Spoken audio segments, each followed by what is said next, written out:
तो एसटी हसन का आरक्षण को लेकर बड़ा बयान आया। उन्होंने कहा हमारी सरकार बनते ही मुसलमानों को आरक्षण दिया जाएगा, संविधान में संशोधन कर मुस्लिमों को आरक्षण दिया जाएगा। बीजेपी मुसलमानों के खिलाफ है, इस बात का जिक्र एसटी हसन ने किया।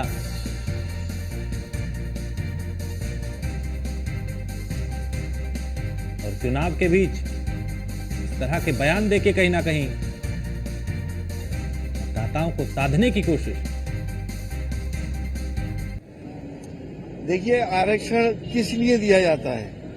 उन तमाम कम्युनिटीज को जो बॉटम में पहुंच गई हैं उनको अपलिफ्ट किया जाए।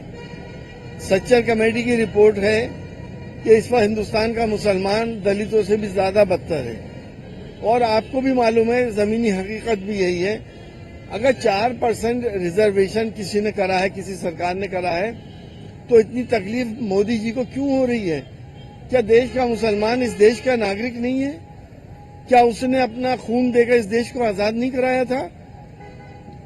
ये मुसलसल इनकी हताशा और निराशा दिखाई दे रही है कि ये चुनाव को फिर हिंदू मुसलमान करना चाह रहे हैं।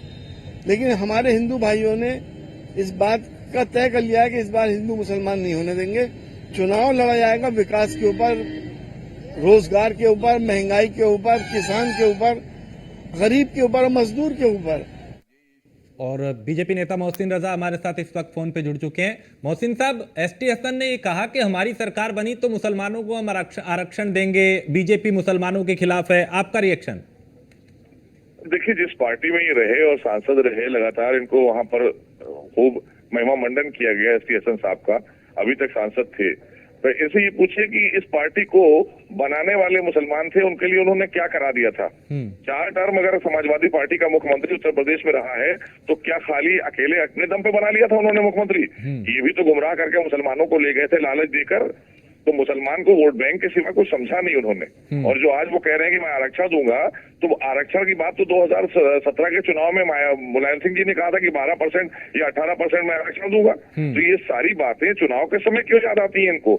ये बांटने की राजनीति करने वाले लोग हैं। इन्होंने तुष्टीकरण और संप्रदायवाद की राजनीति की है। हमारे ऊपर बेवजह इल्जाम लगाते हैं। हम तो करोड़ों लोगों को, 20 करोड़ लोगों को देश में मकान दे चुके, गरीबों के सर पे छतें दे चुके। आज हमें बताइए ना, हमने किसके साथ भेदभाव किया? कोई एक आदमी बता दे आकर के उसके साथ भेदभाव हुआ? हमने पात्रता के आधार पर गरीबों को आगे बढ़ाने का काम किया है, देश को सशक्त किया है। आज महिलाओं को हमने यहाँ पर सुरक्षा देने का काम किया है। इनकी सरकार में महिलाएं उत्तर प्रदेश में सुरक्षित थी? कभी नहीं थी। व्यापारी सुरक्षित था? कभी नहीं था। ये सिर्फ ड्रामेबाजी है इनकी। इनको पता है ये हार रहे हैं, और ये सत्ता के भूखे लोग हैं। ये सत्ता में जब आए, इन्होंने गरीबों को परेशान किया, महिलाओं को परेशान किया, व्यापारियों को लूटने का काम किया। किडनैपिंग इनके दौर में शुरू हुई थी। अपराधियों को ले जाकर महिमा मंडन करने का काम समाजवादी पार्टी ने शुरू किया। अपराधियों को राजनीति में लाने का काम समाजवादी पार्टी ने शुरू किया। तो हमको आईना ना दिखाएं, अपने गिरबान में झांक लें। और ये रही बात आरक्षण की, तो आरक्षण मुसलमानों को क्यों देश में बहुल हिंदू लोग हैं उनके लिए आरक्षण नहीं होगा? खाली आप मतलब मुसलमानों की ही बात करना क्यों चाहते हैं? तो मोहसिन भाई, चूंकि चुनाव अब आखिरी मुहाने पे है, क्या ये हताशा है, गठबंधन की निराशा है, और इसलिए इस तरह की बयानबाजी की जा रही है?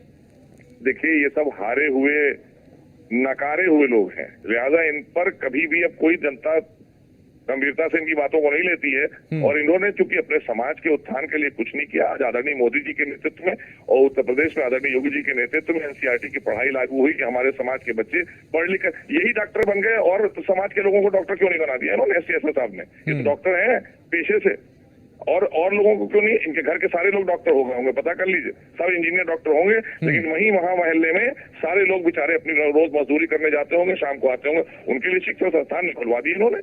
समाजवादी पार्टी की 4 बार सरकार रही, हम कर रहे हैं ये काम।